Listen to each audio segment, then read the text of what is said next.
¿Qué tal? ¿Cómo están? Gracias por unirse a este evento. Mi nombre es Mauricio Acacio, soy miembro de la comunidad de prácticas de enseñanza de español como lengua extranjera de la Asociación Cultural El Tulipán. Hoy seré el moderador de este evento y le estaré presentando a nuestra ponente de hoy, que su nombre es Patricia Quirino. Ella es licenciada en Letras y Pedagogía en San Pablo. También es representante de la Escuela Mundo Español de Argentina y profesora colaboradora de nuestro programa de formación de profesores de español en el Tulipán. Quiero darle la bienvenida a Patricia y también a sus colegas brasileños que nos acompañan esta mañana. Para nuestros asistentes, les recordamos que pueden ir compartiendo a medida que la profesora da sus clases, alguna pregunta, inquietud o duda a través del chat. Patricia, bienvenida, te doy la palabra. Puedes empezar cuando gustes. Pero ahora vamos, todo bien. Bienvenidos, ¿cómo están? Acá todo bien y es un gusto estar en esta plática para hablarles un poco sobre mi experiencia con la enseñanza de los brasileños, con el español.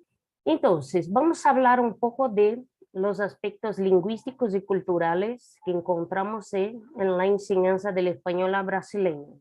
Entonces les pongo algunas cosas aquí que hemos identificado, siempre estamos identificando estas cosas como vocablos heterotónicos, vocablos heterogenéricos, vocablos heterosemánticos, los falsos cognatos, errores fonéticos, errores con los artículos, con los adjetivos, con los adverbios, con pronombres, con verbos y las preposiciones.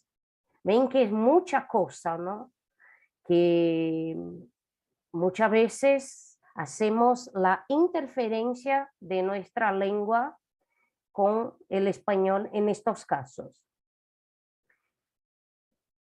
Observen estas tablas y por favor me digan una definición me den una definición de vocablos heterotónicos. Pueden escribir esta definición en el chat. Acá tenemos una comparación entonces de las dos lenguas, ¿sí? Por ejemplo, en español tenemos academia, en portugués academia, alergia, alergia.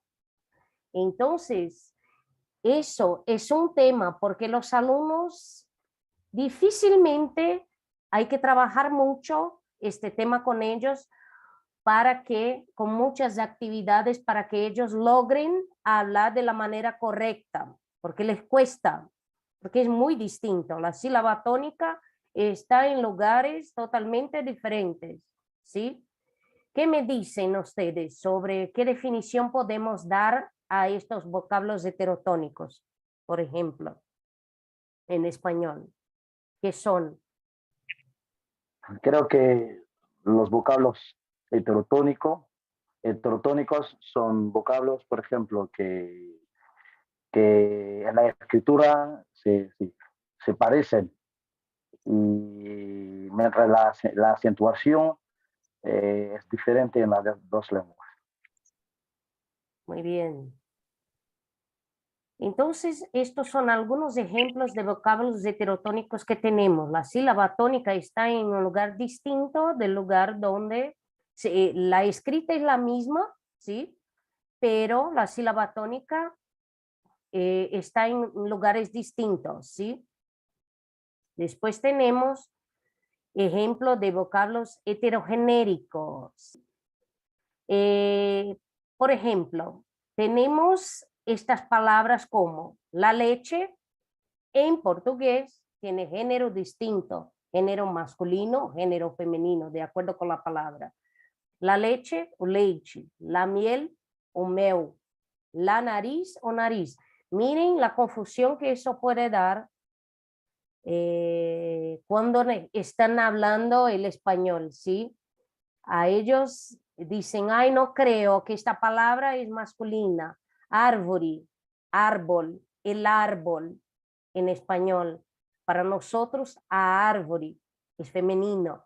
Entonces eso da mucha confusión también cuando estamos en una conversación, cuando estamos escribiendo, ¿sí?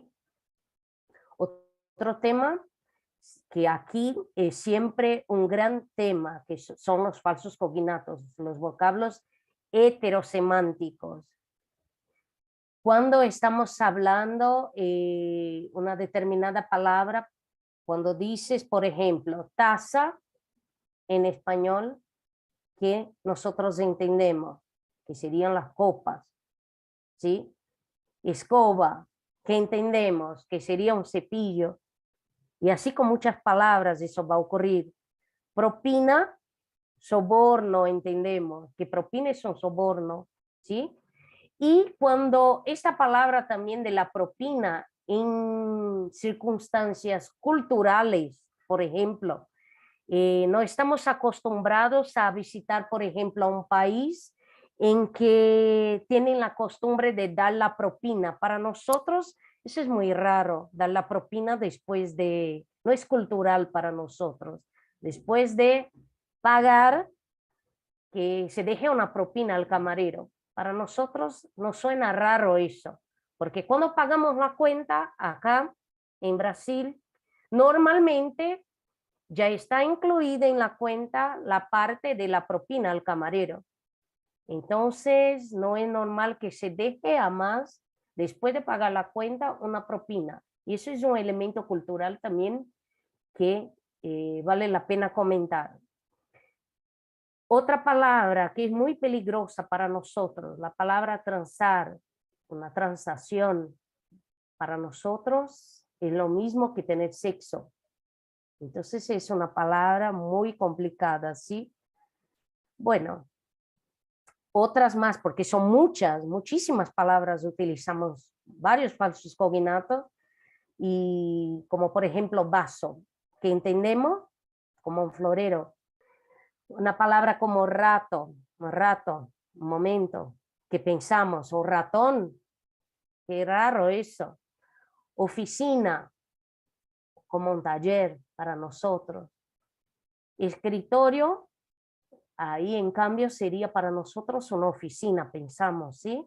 Entonces estas palabras son muy complicadas para trabajar los heterosemánticos en clase, pensar en actividades para que los alumnos puedan presentarse de manera mejor en el español, para que no caigan en la trampa de hablar un portuñol, ¿sí?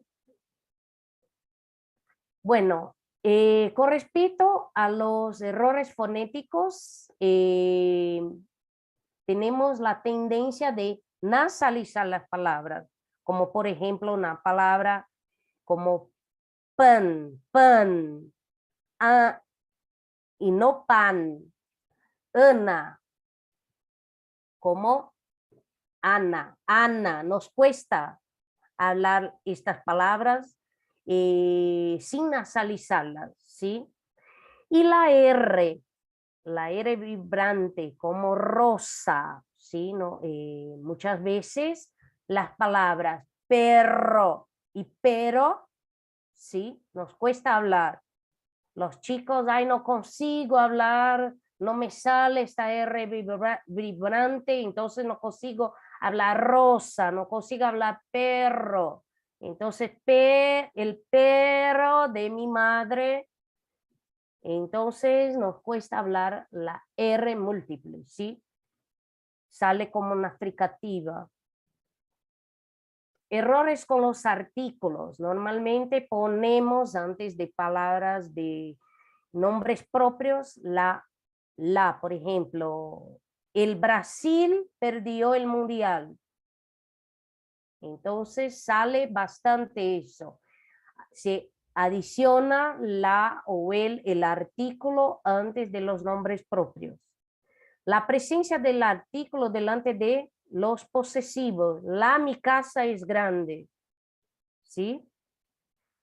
Utilización del artículo definido masculino en lugar del neutro. Por ejemplo, el principal de la vida es amar, en lugar de lo. Entonces es muy común. Y en cambio también la forma neutra por el artículo el. Los chicos y las chicas son hermanos, ¿sí? Entonces, eso ocurre mucho. Se explica que no se puede utilizar ahí con pronombre neutro, sustantivo, pero ellos siguen haciendo y eso nos cuesta mucho para que aprendan. Omisión del artículo para indicar las horas, son las 3 horas, son las 3 horas. Son 3 horas o las 3 horas, ¿sí? Son 3 horas. Nosotros no ponemos, omitimos el artículo delante de las horas.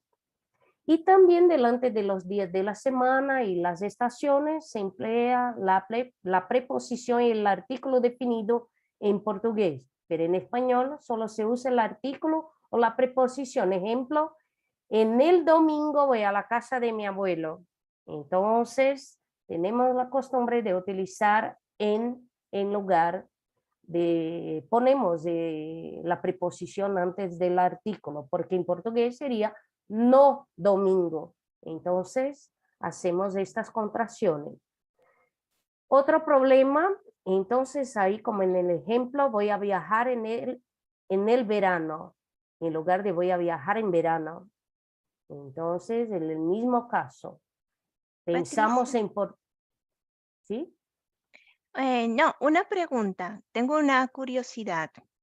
En español tenemos el artículo neutro lo, como el ejemplo que has dado, lo principal de la vida es amar, ¿no? Sí. ¿Y en portugués tienen masculino, femenino y neutro? ¿O es que el neutro y el masculino coinciden? No tenemos neutro. Ese es el Por problema. eso. Así que utilizamos o, a y el, la. Lo que pasa es que ellos piensan, bueno, si el plural de él es los, entonces puedo utilizarlo en lugar de él. Y nosotros no tenemos eso. ¿Sí? Coinciden las dos cosas. ¿Y cómo digo, por ejemplo, en portugués esta frase? Lo principal de la vida es amar. O principal da vida. Como el artículo masculino. Sí, Ok, sí, ok. sería artículo masculino o. Entonces no tenemos eso, lo. ¿Sí? No Entiendo. tenemos el artículo neutro, para nada. Ok. Gracias. De nada. Nosotros como profesores de lenguas, ustedes trabajan en varias partes ahí del mundo, están en varios lugares. Pueden ser que tenga la oportunidad de dar clases a brasileños y eso es muy importante, saber qué es lo que pasa con la gente al hablar el español. Sí, es muy importante porque son muchos los temas que se equivocan los brasileños al hablar el español. Son muchos los temas. Así que seguimos. Tengo una pregunta, profe. Sí, por favor. Sí, esto, claro, nos está poniendo el ejemplo de los brasileños, ¿no? Sus dificultades a la hora de aprender español. Sí, ¿Ocurre igual con todos los que hablan portugués, igual en Portugal o en los países africanos? sí, sí, porque la gramática es la misma. Seguimos una misma gramática. La norma es la misma. Entonces eso va a ocurrir en todos los lugares. Lo que pasa es, los vocablos, el léxico puede cambiar de un país para el otro. Entonces, una cosa que puede ser un falso cognato en Brasil, en Portugal tal vez no lo sea. Porque tenemos, el léxico cambia de un lugar al otro. Entonces sí, con los falsos cognatos puede cambiar, pero con la gramática la norma es la misma. Entendido, gracias. De nada. Genial. Pasa igual con el español, sí, ¿no? Porque tenemos a veces palabras diferentes para objetos diferentes en cada país. Sí, sí. Y eso también en varias partes de Brasil tenemos una palabra que puede ser dicha de otra manera, sí, pero pasa igual con el español. Y así con los países, entonces tenemos estos cambios, ¿sí? Simplemente eso, en la gramática no. ¿De acuerdo? Errores con adjetivos. nosotros decimos acá, con los comparativos relacionados con la edad. Pablo es más nuevo que Juan. Pablo es menor que Juan. Entonces, es muy común, acá decimos en portugués, a minha irmã é mais nova do que eu. Mi hermana es más nueva que yo. Entonces, eso no es común en español, ¿sí? Sería menor que yo. Adjetivos comparativos relacionados con el tamaño, y eso nos sale muy raro cuando decimos Perú es menor que Brasil, Perú es más pequeño que Brasil. Cuando digo en clase, Perú es más pequeño que Brasil, me dicen, ¡qué horror! Eso está incorrecto. Porque en Brasil no decimos de esta manera, ¿sí? Más pequeño no utilizamos de esta forma. Perú es menor que Brasil, decimos, ¿sí? Entonces es un problema también que encontramos con mucha frecuencia.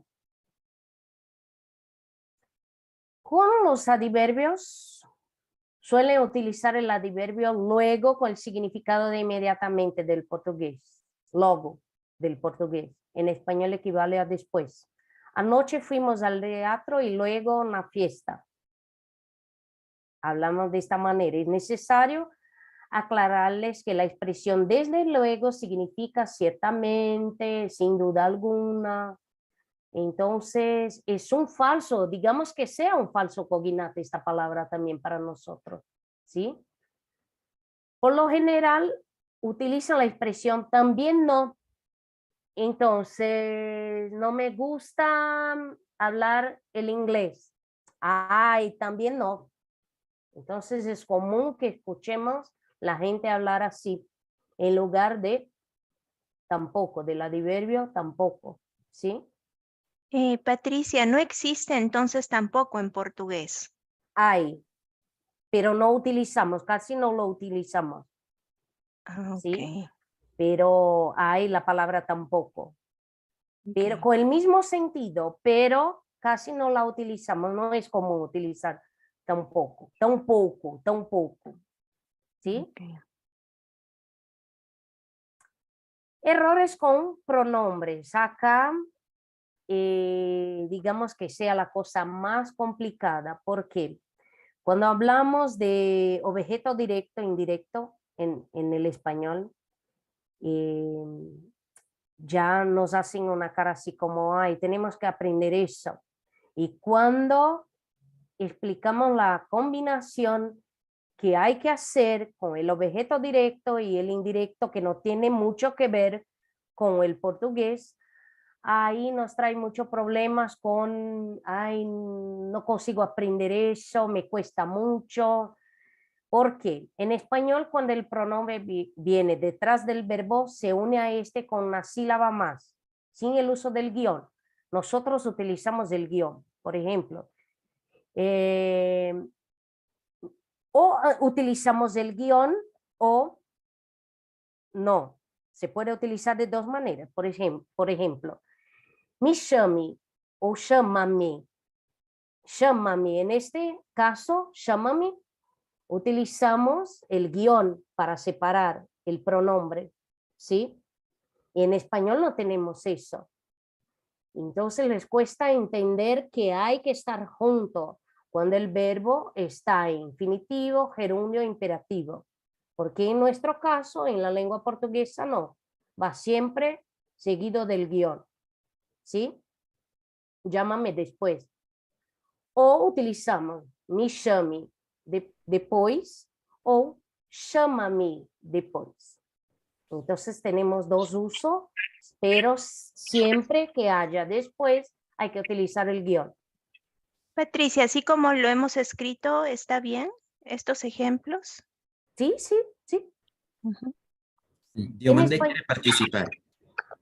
Perdón, Diomandé quiere participar, ha levantado la mano.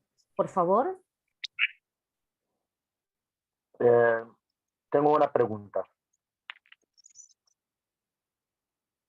¿Sí? Sí. Okay. Con la palabra llámame en español, por ejemplo, suele ocurrir en brasileños escribir la palabra llámame con guión. Sí. Chama-me. Chama-me para reunião. Mas, normalmente, utilizamos me chame, mas chama-me para reunião. Também utilizamos, sim. No sé si me hago entender. Digo, la palabra llámame, el pronombre me va unido al verbo llamar, por ejemplo. Y en el caso de un brasileño, por ejemplo, que comete que comete error con el uso del guión. Al escribir la palabra llámame en español, puede que el brasileño escriba esta palabra llámame del español, esta expresión llámame con un guión. Sí, escriben con un guión. Sí, ese es el problema. Ahí está el problema, porque pone el guión donde no hay. De acuerdo. Sí, Gracias. sí. Ahí está el problema. Una pregunta, pero ambas formas, llámame con guión o me llame, son utilizadas normalmente o hay Acepta. alguna regla para el uso de alguna de las dos? No, se puede utilizar las dos. Gramaticalmente las dos están correctas. Sería como en español no tenemos, a veces ponemos, déjame pensar una situación, donde ponemos el pronombre, sabemos de la regla del infinitivo gerundio imperativo, ponemos siempre después, el pronombre viene detrás del verbo, pero normalmente hay ejemplos que podemos poner antes, ¿sí? Ujú. ¿No ocurre esto en ¿Puedes, español? sí, puedes dar un ejemplo, Patti, porque tenemos algunos participantes que recién están ingresando al mundo del español como lengua extranjera. Entonces, cuando usamos gerundio o infinitivo, se pueden perder un poquito. ¿Nos puedes dar un ejemplo? ¿En español o Ujú. en portugués? En Vamos a ver. español primero y luego en portugués. Lo voy Ujú. a llamar más tarde, ¿cierto? Ujú. Voy a llamarlo más tarde. ¿No Ujú. tenemos en español estas dos formas?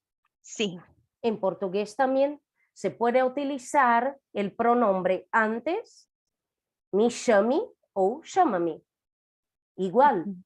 son aceptas las dos formas, pero hay gente que se utiliza de una manera y hay gente que se utiliza de otra. Las dos están iguales, están correctas, gramaticalmente hablando. Ok, Patti, pero aquí, por ejemplo, yo escribí el ejemplo que tú diste, llámame, que tiene una A, ¿no? Y me llame tiene una E. ¿Está bien o la primera también tiene? Llámame o me llame. Sí, ahí va a Ok. cambiar por el tema del tiempo verbal, ¿sí? Ujú. Llámame, me llame, sí. Por el tema del tiempo verbal, ahí se puede cambiar la Ya. última letra, ¿sí? Ujú. Ah, ok, entonces no solo estoy haciendo un cambio en el orden del mes, sino también estoy haciendo un cambio de tiempo verbal. Sí, sí. Ok, Sí. perfecto. ¿Todo bien? ¿Alguna Sí. pregunta? Yo mandé, quiere preguntarme de nuevo. Adelante. Claro. Sí, estoy siguiendo el mismo camino que la persona que acaba de intervenir acerca del cambio temporal cuando desplazamos, por ejemplo, el pronombre me en el portugués. Porque, No sé si me explico. Llámame sería en español, llámame. sí, imperativo. Y me llame sería me llamas. Presente de indicativo. llamas, ¿no? Sí, o en otro caso sería como subjuntivo también, presente de indicativo subjuntivo. Ah, ¿Sí? El tema es que se puede utilizar las dos maneras. con estos dos tiempos verbales, el imperativo y el presente del subjuntivo, que usted acaba de mencionar, podemos dar orden, una orden en Sí, portugués. sí, una De orden, acuerdo, imperativo. ¿Sí? de acuerdo. Se me ocurre que pase igual con el español, porque tú puedes decir llámame o Me llame, no, en realidad puedes decirlo para una tercera persona, ¿no? Que me llame, y usamos que me el llame subjuntivo allí, en pero subjuntivo. no con tú, sino con una tercera persona, ¿no? Dile a Rosa que me llame, Sí, pero aquí en portugués sí lo puedo usar con el subjuntivo para dar una orden a tú, me llame. sí. Ujú, ok. Muy interesante. Sí, sí, y es un tema muy complejo. Cuando hablamos de pronombres, acá se pueden ocurrir muchas cosas, muchas explicaciones, porque los alumnos van a preguntar mucho también. Entonces hay que saber los tiempos verbales. Cuando entramos en estos temas, generalmente los alumnos ya saben bastante de los tiempos verbales. Y hay que aclarar a los alumnos bien los tiempos verbales que no son iguales en portugués y en el español. ¿Sí? Entonces hay que saber bien los tiempos verbales aquí para que puedan utilizar bien los pronombres. Ujú, ok. Ujú. ¿Alguna otra cuestión? En español es común combinar un pronombre de objeto directo y un pronombre de objeto indirecto en una misma oración. En portugués se suele omitir uno de los dos. Entonces, por ejemplo, en español, ¿me dejas un bolígrafo? Sí, te lo dejo. ¿Qué vamos a hacer en portugués? ¿Você me empresta uma caneta? Sim, claro que lhe empresto.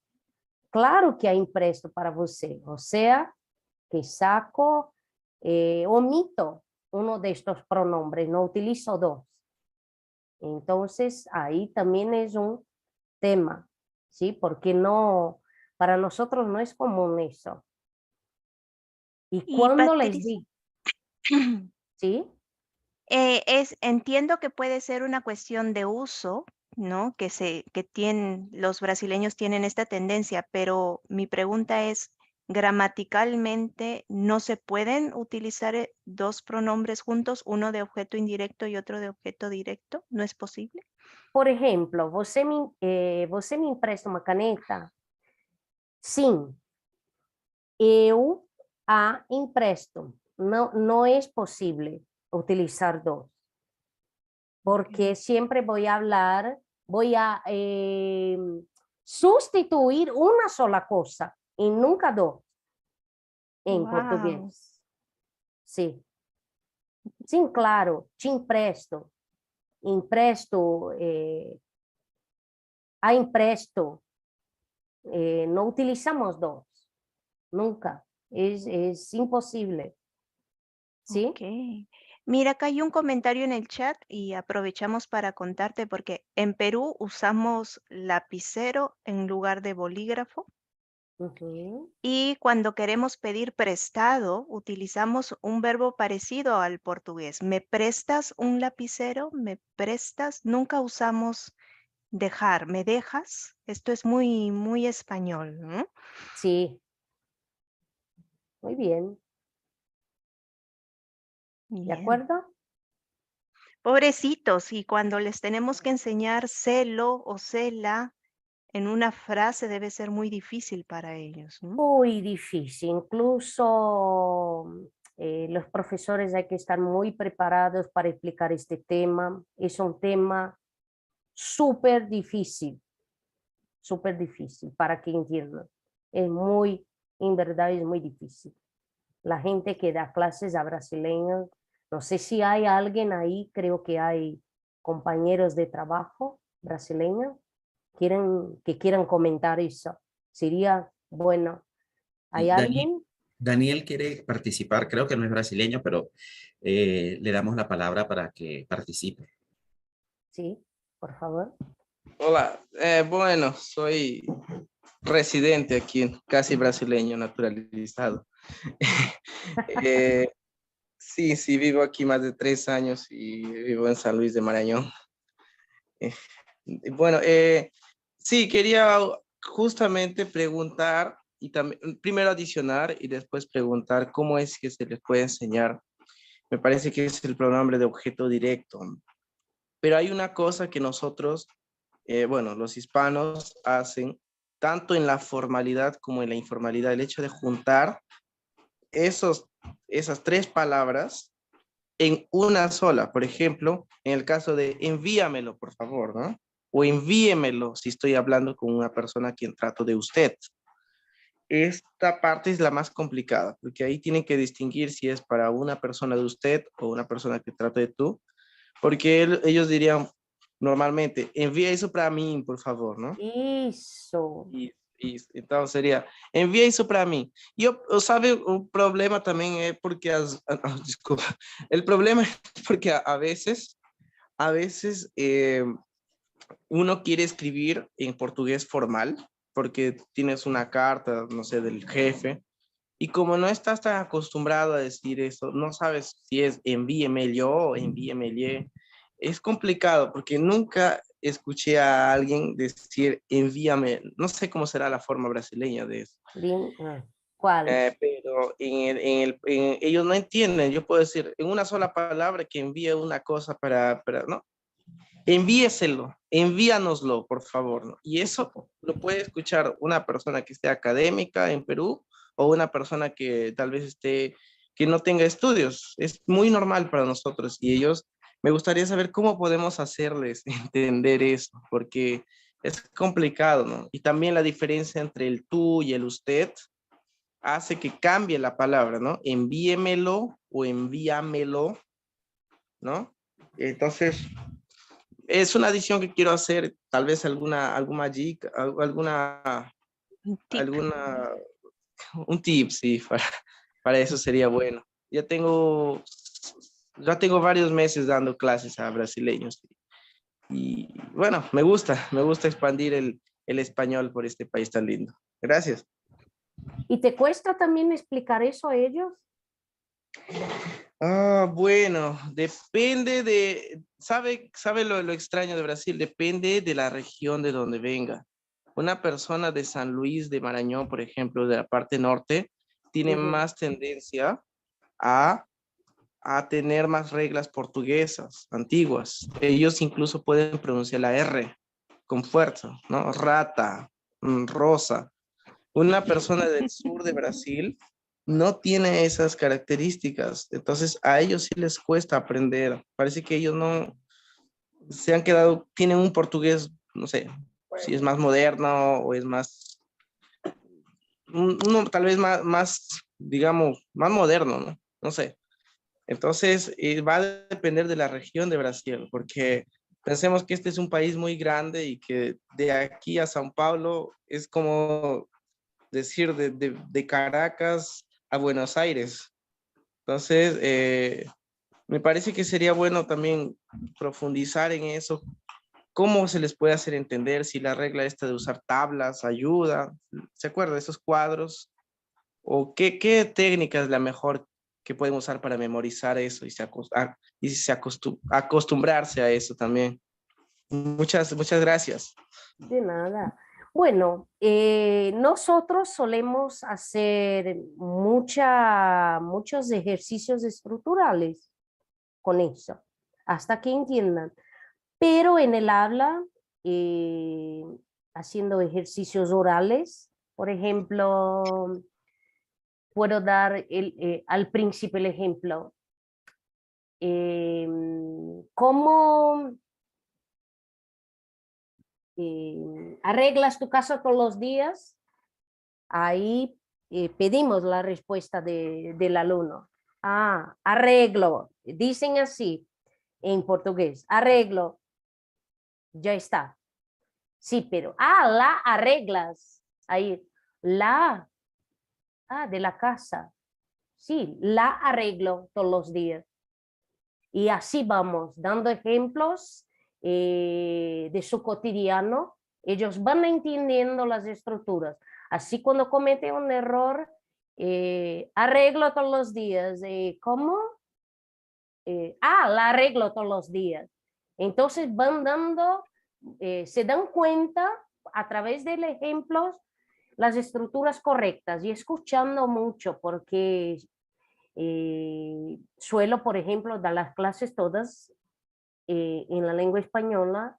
Busco no hablar en portugués con ellos para que se acostumbren a utilizar la lengua y observar las estructuras. Y así después hacemos muchas actividades con ellos de oralidad, de escucha, de estructurales mismo, para que entiendan este tema. Les cuesta, pero después de un determinado tiempo ya están utilizando de manera correcta. Una cosa es, también vamos por partes simples. Por ejemplo, como les había dicho, arregla tu casa, la arreglo. Vamos siempre por el objeto directo. Después que están bien con los objetos directos, ahí pasamos a objetos indirectos. ¿Sí? Y la colocación pronominal también, que ahí es un problema como el caso de arriba. ¿Sí? Patricia, bueno, no sé si pueda aplicar con los estudiantes brasileños, pero a mí me sirve mucho primero hacer que el alumno comprenda quién recibe la acción primero y quién la recibe después, ¿no? Después, sí. Por ejemplo, escribir la carta para mi madre.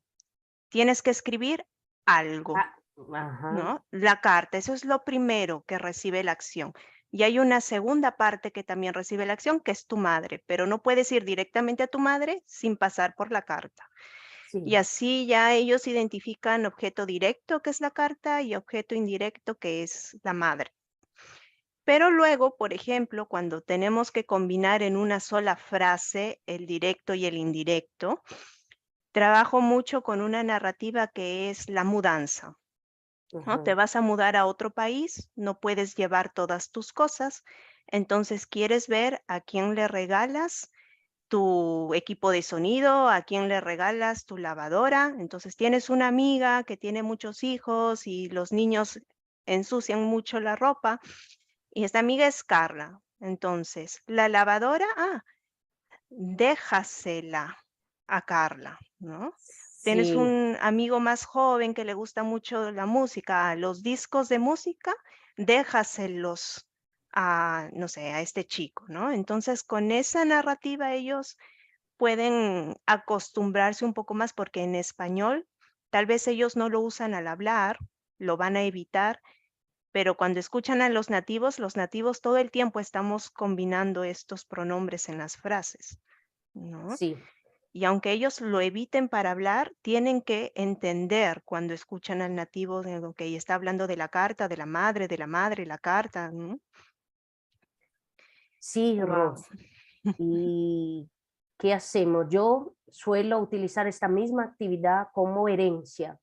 La tía Pepa murió y que vamos a dejarla, dejó la herencia y pasamos a hacer las mismas cosas. Sí, solemos hacer lo mismo también. Y es un tema enorme eso, trabajar el uso de los pronombres, ¿sí? ¿Todo bien? Parecía fácil enseñar a brasileños, pero no. No, nada fácil, es muy difícil. Para enseñar a brasileños es muy complicado, porque quieren comparar la gramática y la gramática constructiva, ¿no? Que nosotros utilizamos, pero ellos quieren traer de la gramática del portugués todo lo que puedan para entender el español, y ahí se complica. todo, todo. ¿Sí? Hay errores con verbos. ¿Alguna consulta? ¿No? Errores con verbos. Cuando se contesta una pregunta en español decimos sí o no. En portugués solemos responder repitiendo el verbo. En español, ¿puedo salir? Sí. Interferencia del portugués. ¿Puedo salir? Puedes. ¿Sí? Puedes. Una cosa también que me comentan los alumnos es así, ay, ¿por qué complican tanto? No creo. ¿Por qué tengo que utilizar un pronombre, una cosa siempre antes del verbo? ¿Para qué esto? Entonces, les parece así muy difícil utilizar palabras antes de verbos o cualquier otra cosa, porque quieren siempre utilizar la gramática parecida al portugués. Entonces, eso nos afecta mucho. Y los verbos en pretérito imperfecto, Juan trabajaba, ay, trabajaba mucho. Eso utilizan bastante también cuando están utilizando acciones cotidianas, ¿no? Con los verbos terminados en "ar", pasa mucho. Y siempre explicamos, no, cuidado con esto, esa es la regla, pero es increíble cómo se equivocan al escribir el pretérito imperfecto. Acabas de explicar, acabas de dar la explicación, pero en la escrita ellos hacen eso. Es increíble.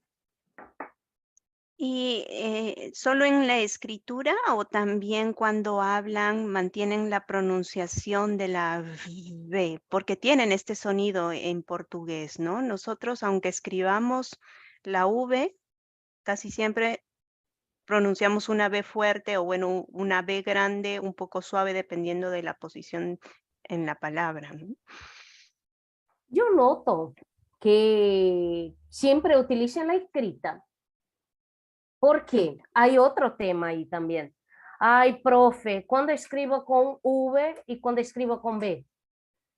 Entonces, para ellos, esto trabajaba con V, va a salir como trabajaba.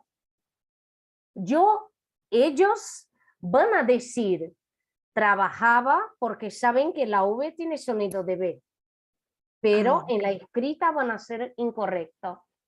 Es así que funciona. Ah, ok, o sea, se ponen muy conscientes en la pronunciación, pero a la hora Total. de escribir, ok. Interesante.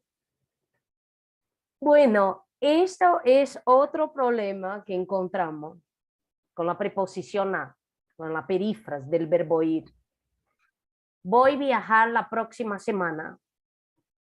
Voy a viajar la próxima semana. Voy a viajar la próxima semana. Mira, hay una perífrase, hay que utilizar siempre la preposición o el verbo ir, pero se olvidan totalmente.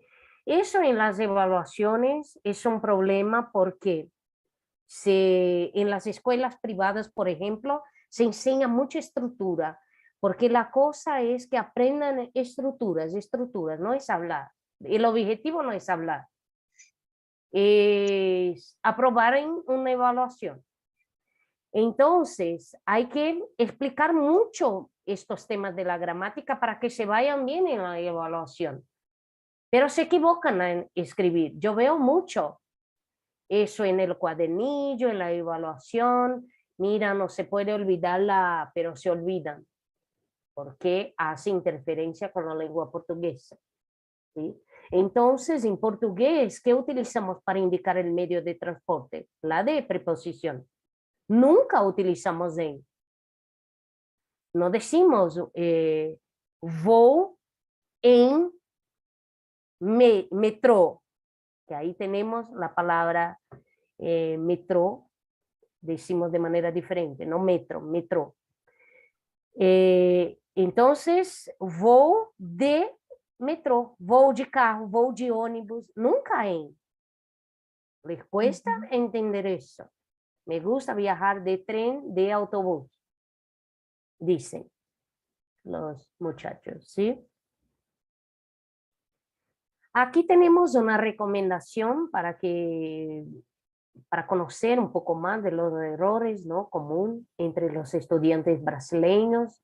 Sería un corpus donde ponemos aquí el nivel, ¿no? Las tareas, van filtrando, poniendo el país, la lengua, y así tenemos una idea de los errores más comunes y los niveles en cada caso, ¿sí? Sí, yo recomiendo a todos entrar en esta página, Patti. Pude entrar antes de la presentación y haciendo estos filtros, luego haciendo clic en los números, podemos acceder a textos que han escrito alumnos brasileños y ahí podemos justo ver estos tipos de errores que tú nos has mencionado, ¿no? Los heterogenéricos, heterotónicos. Muy buena esta página. Y aquí, bueno, con la gramática, hasta ahí son muchos temas, ¿sí? Después entramos en la parte más cultural, que los brasileños van a tener dificultades para entender algunas cosas que son culturales. Por ejemplo, podemos incluso hablar del tema del imperativo como algo cultural, no solo gramatical. ¿Por qué? En la cultura brasileña es mejor sugerir, hacer una sugerencia o pedir algo que mandar o ordenar. Entonces, en el portugués de Brasil se suele interpretar en general las formas imperativos como marca de descortesía. Por ejemplo, si digo en portugués, trágame una cerveja, sería una señal de falta de educación. ¿Por qué? O antipatía con la persona que está atendiendo. Pero si utilizamos por favor antes, podría traerme una cervecita por favor, o antes o después, ahí sí nos sale como algo mejor. Entonces, es algo pragmático, ahí sí que podemos trabajar. Entonces, ¿qué cosas de la pragmática también tenemos que trabajar con nuestros alumnos, estudiantes, para que no se caigan en la trampa o que no se pasen por situaciones que para ellos les suena, les sea rara la situación o algo así, ¿sí? ¿Qué cultura, qué tipo de cosas debemos enseñar en clase? ¿Cómo trabajar la cultura? Les pregunto. ¿Qué es importante para ustedes trabajar culturalmente con los alumnos que sean alumnos, no solo brasileños, pero en general, que ustedes entienden como cultura, que entienden como tipos de cosas que podemos enseñar en clase culturales? ¿Qué me dicen? Bueno, Pati, te puedo contar una experiencia porque hace unos años trabajé en un campamento a 5.000 metros de altura casi con una empresa brasileña constructora. Entonces tenía que dormir ahí en el campamento porque no podía regresar todos los días a Lima, ¿no? Y compartía habitación con una chica que era la enfermera del campamento, de la obra. Y era una chica muy graciosa y entonces en las noches siempre me contaba chistes y yo me reía. Y un día, al día siguiente en el desayuno, uno de los trabajadores brasileños me dijo, Rosa, usted, porque usan mucho el usted en lugar del tú, por la conjugación del verbo se les hace más fácil. Usted estuvo brincando toda la noche. Entonces los colegas peruanos se rieron mucho, ¿no? Y se asombraron, pero ¿por qué dice que estuviste brincando toda la noche? Porque en portugués brincar es bromear, hacer chistes, ¿no? Sin embargo, en español brincar es saltar y en ese contexto parecía que se estaba refiriendo a una actividad sexual incluso, ¿no? Brincando toda la noche. Entonces, me di cuenta que hay algunos falsos amigos que son, pues, mucho más sensibles porque pueden traer momentos de vergüenza. Otra palabra que usamos mucho en español, sobre todo en el contexto de negocios, es la palabra saco, porque es una prenda de vestir, ¿no? Es la parte de la chaqueta en el traje de los hombres. Entonces, por ejemplo, decirle a un brasileño, agárrame el saco un minuto, ¿no? También es muy sensible porque saco es una parte del órgano sexual del hombre. Entonces, estos temitas yo tuve que hacer una lista para poder llevarlos a clase y evitar momentos de vergüenza, sobre todo en situaciones formales de negocios, ¿no? Muy bien, Rosa. Sí, eso nos pasa también cuando enseñamos portugués para extranjeros. Eso nos pasa igual con los falsos cognatos. He visto que Diomandé ha levantado la mano como en 2, 3 ocasiones, pero la vuelve a bajar. No sé si ahora quiere participar para que entonces nos comparta su opinión. Sí, hola. Me gustaría hablar de los aspectos culturales, por ejemplo, que debemos considerar a la hora de enseñar el español a cualquier tipo de persona. Si tomamos, por ejemplo, el uso del tuteo y eso de usted, yo tengo la diferencia con un español de Madrid, que yo solía tratar de usted y algún día me dijo, no, yo mandé, por favor, ahí en España no utilizamos tanto ese usted, aún entre profesores y alumnos solemos usar el tú. Y se me ocurrió decir, qué bien, porque aquí en Costa de Marfil, por ejemplo, y sobre todo en el francés, un alumno en ningún caso, en ningún contexto se puede dirigir a su profesor con el tuteo, no, nunca, en francés no se hace. Y nosotros estamos obligados a enseñar esta forma cultural que tenemos en nuestra lengua a los alumnos, y eso da otro tipo de español. Entonces, la pregunta que me hago, o considerar la cultura de llegada, o considerar la cultura de la lengua objeto de aprendizaje. Yo creo que tenemos que enseñar a la vez la cultura de la lengua que estamos enseñando a los alumnos y decir a los alumnos que no, en esta cultura, en tu cultura sí que es así, pero cuando tú te encuentres frente a un español, tú puedes usar esto porque a los españoles no les gusta que le tratemos de usted demasiado. Y otro tipo es el tono que usamos cuando nos estamos comunicando, por ejemplo, con una persona de edad avanzada. Aquí en África, por ejemplo, tú no puedes usar un tono elevado, como si estuvieras en un contexto de pelea. Así, el tono es muy importante en el contexto cultural. El tono y eso de usar los pronombres usted y tú. Es lo que quería decir. Muy bueno, muy bueno. ¿Alguien más? Bueno, puse acá algunos temas culturales cotidianos que solemos trabajar en clase. Cuando trabajamos, por ejemplo, saludos y presentaciones, ¿qué elementos son importantes de la pragmática para trabajar con estos alumnos, además de trabajar estructuras ya hechas, ¿no? ¿Cuándo se saluda en determinados países? ¿Quién inicia el saludo? Tipos de saludos y cómo se hacen, porque a veces estos también pueden dar muchos problemas, ¿no? Dependiendo del país. Estos que utilizas tienen un contexto totalmente diferente.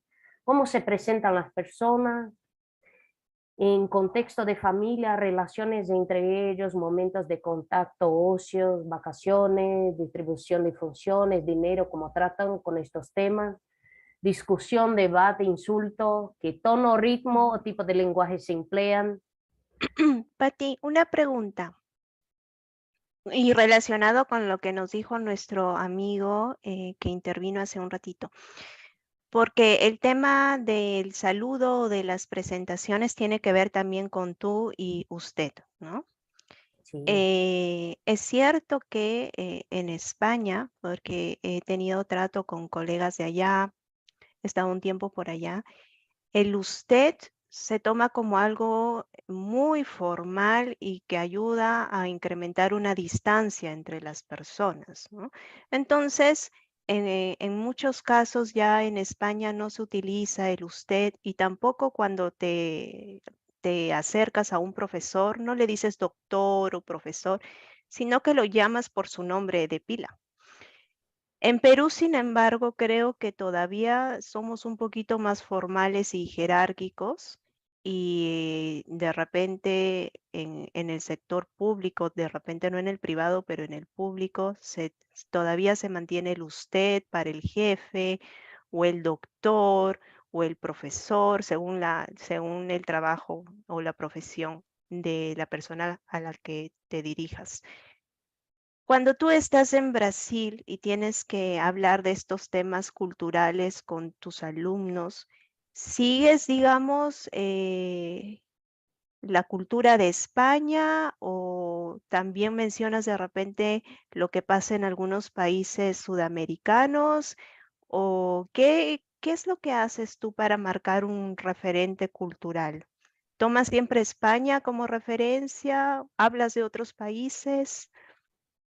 Normalmente ponemos todas las referencias posibles. Por ejemplo, decimos el uso del vos, por ejemplo, en Argentina. Se menciona eso también.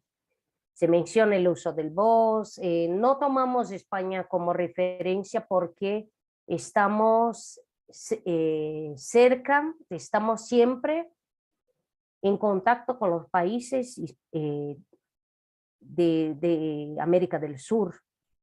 Tenemos muchas variables, ¿no? Entonces no, tratamos de trabajar todas las posibles con los alumnos, pero hay una norma, ¿no? Tenemos que enseñar que usted sí mencionamos todo eso que me dijiste, que no se suele hoy utilizar, no hay no es una marca, sí que hay que utilizar usted, que se puede tener estas variables hoy, pero se enseña sí cada uso de cada país de manera que el alumno tenga eso en mente, ¿no?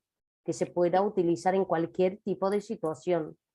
¿Y ese es un aporte del profesor o piensas que también en los libros que se utilizan de español en Brasil aparece esta variedad de diferencias culturales entre los mismos países hispanos? Los libros han cambiado, los manuales han cambiado mucho, mucho durante los últimos años. Están tratando de trabajar. Antes solo teníamos los manuales con la variable de España. Hoy no, ya se trata mucho este tema del voceo de Argentina. Siempre, en cualquier manual que consultes, vas a ver que hoy tenemos estas variaciones. No estamos más, han cambiado mucho. Están tratando de trabajar más el español el español de Hispanoamérica en general, no solo de España. Ok. Los últimos años han cambiado mucho.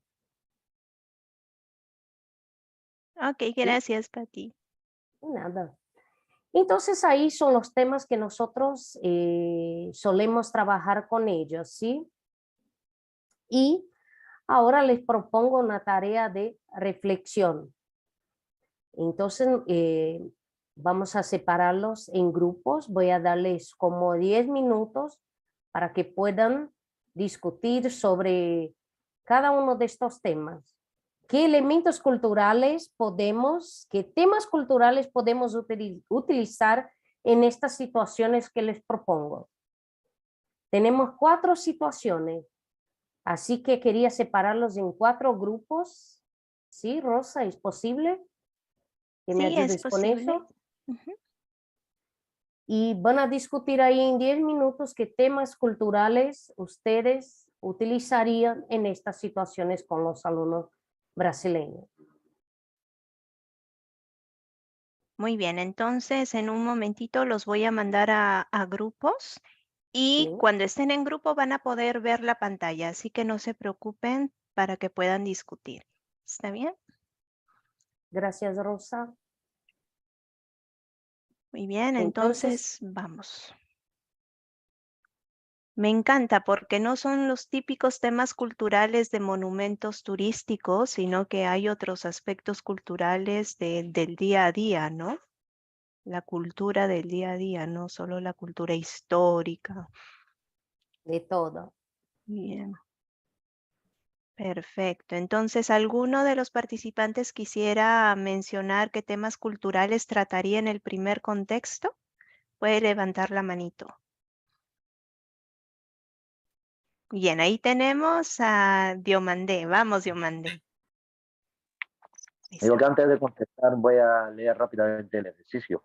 Un profesor universitario brasileño quiere aprender español para leer la bibliografía escrita en esa lengua y asistir a congresos internacionales. ¿Me escucháis? Sí, ¿Sí? Okay. Yo creo que en este contexto lo ideal sería aprender el español formal, porque cuando hablamos, por ejemplo, de congresos internacionales, estamos ante eruditos, estamos ante investigadores, científicos, y el tipo de español para mí debería ser formal, ujú, todo relacionado con formal, que o sea saludo, presentaciones y todo. muy bien. ¿Y alguien que quiera participar para el segundo contexto? Yo, profesora, Vamos, vamos, Ada. conversábamos con nuestras compañeras, ¿no? ¿Qué pasaría si una clase de secundaria brasileña era de viaje a México a la última semana del curso? Entonces, hay varios aspectos a considerar, ¿no? En base a la cultura, como por ejemplo, si van a un curso, cuáles son los horarios, ¿no? Cómo comunicarse con los docentes, cómo interactuar con sus compañeros, eh, conocer un poco las jergas también. México usa bastantes, entonces tendrían que ya ir familiarizados o conocer pues de una manera básica cuáles son las jergas propias de México, quizá conocer parte de su cultura como música, alguna canción representativa, festividades, tipo de comida también, porque creo que los brasileños no comen mucho picante y México pues se caracteriza por la comida, ¿no? Con Claro. muchas especies picantes, qué comer y qué no comer, ¿no? Cómo Perfecto. de repente responder si quieren cuidarse y no comer para no caer como maleducados, sino pues entender, ¿no? Que ellos no están acostumbrados y que necesitan también cuidarse el estómago, ¿no? Oh, perfecto, muy Sí, bien. Sí, muy quizá, bien. quizá si van de compras, el cómo regatear, ¿no? O qué lenguaje usar, estar en la calle, entender y no ser presa fácil también, porque puede ocurrir, ¿no? Puede ocurrir. Los brasileños son muy querendones, son muy confiados, ¿no? Entonces, bueno, en algunas partes, así como en Lima también, hay lo bueno, pero también lo malo. Entonces, ven al turista y el turista tiene que ser, como se dice acá en Perú, canchero, para no dejarse pues caer y pasar un bonito momento ahí en México. Muy bien, Muy Ada. bien. Miren cómo Ada ha aterrizado la cultura, ¿no? No solamente la historia de México, los monumentos de México, sino lo que les va a servir para conectarse. Muy bien. ¿Alguien más para el contexto 3? ¿Un voluntario? Sí, yo. Vamos. Bien, Daniela. Bueno, lo que nos preocupó ahí en realidad fue cómo la cuestión de movilidad. ¿Qué clase qué tipo de transportes hay, a dónde llevan, cómo hacer la conexión de los autobuses con taxis, con metro? O sea, más que todo sería las costumbres de movilidad, cómo se mueven. ¿Cómo hacer para ir de un lado a otro? ¿Cómo para ajustar los horarios y eso, estar justo a tiempo y no perderse en la ciudad? Eso sí. Perfecto, Daniela. Y bueno, los extranjeros que vienen a trabajar a Perú y tienen auto, ahí es toda una experiencia cultural, ¿no? Aprender Sí, a sobrevivir en el en el tránsito en tráfico, Perú. sí. Eso me pasó en México, cuando fui a vivir en México, la Ciudad de México. El tráfico, utilizar el autobús, la pecera, el metro. Bueno, eso fue todo un aprendizaje, de verdad. Muy bien, Perfecto. Daniela. Y el último ya para terminar. Vamos, Daniel. Activa tu micrófono, por favor. Ahí ¿Qué está. tal? Sí, sí, justo de este tema tengo algo de experiencia por el tema de los consulados y cómo funciona esto. Bueno, en primer lugar, un abogado de Brasil quiere aprender español para entenderse con su posible clientela hispana, vamos a decir Perú. Vamos a centrarnos. En primer lugar, sería bueno recomendarle leer mucho el Código Civil peruano y la Constitución, porque tienen grandes diferencias con la ley brasileña. Y esto del tema del derecho también pasa por el área de la disciplina o la especialidad del derecho, ¿no? Que va a tener el alumno. Patti, lamentablemente no nos queda más tiempo. En unos minutitos tenemos otro encuentro. No sé si quieras Sí, dar algunas palabras finales o algún claro. comentario en el chat por parte de los participantes. Quiero agradecerles por haber participado de esta charla. Ojalá les haya agregado un poco más de conocimiento, que esa fue la idea. Muchas gracias por la participación. Me encantó estar con ustedes esta mañana y si quieren preguntar algo, tienen alguna cuestión.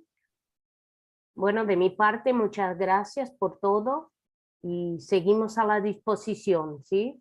Sí. Mauricio, no sé también si quieres dar algunas palabras de despedida. Claro, bueno, agradecerles a todos por haber participado, sobre todo el amigo de África, pues que se tomó su tiempo, debe ser allá pues la tarde, no sé qué hora de la tarde, pero ha dedicado parte de su sábado a estar con nosotros. Agradecemos también a Patti su tiempo, a los que estamos en Perú y en otros países de América, que bueno, todavía tenemos el día para aprovechar otras cosas, así que no me queda más nada pues que decirles que se ha concluido el encuentro y que tengan todos feliz fin de semana. Gracias. Y a los que se han inscrito para el segundo encuentro que va a empezar en 10 minutos, nos vemos. Nos vemos en un ratito. Muchas gracias. Un beso. Beso, Patti. Gracias. Hasta luego.